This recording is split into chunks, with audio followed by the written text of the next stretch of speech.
Why the timing of filing taxes in Texas is so important. Hello and welcome back to the Law Office of Brian Fagan.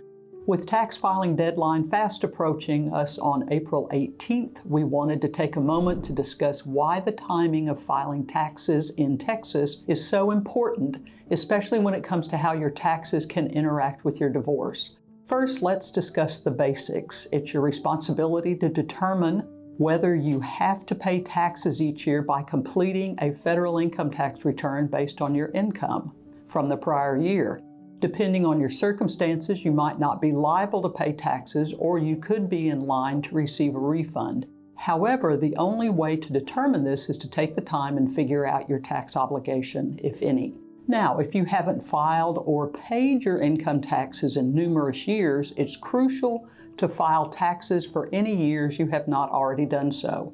Remember, it's the law that you must file a tax return each year, and failure to do so can result in penalties and late fees. In fact, one of our experienced family law attorneys recently had a client who was concerned about his failure to pay taxes and how it would impact his divorce case. He had not filed or paid his income tax in many years, while his wife filed her taxes as married, filing separate. This left him wondering what to do and how his situation could impact his case. Our attorney advised him to file the back taxes but wait on the payment portion. Instead, they calculated what he would owe and made that a line item on the division of the community property estate. This way, the tax burden would be counted like any other debt in the divorce, and it would need to be paid by one spouse out of the community property funds.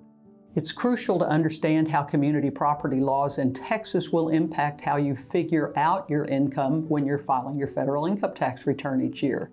Community income is income from the community property sources, which includes salary, wages, tips, and other forms of payment received for services performed by you and your spouse during your marriage. If you're planning to file your tax return separately from your spouse, you need to report half of all community income and all of your separate income on your income tax return.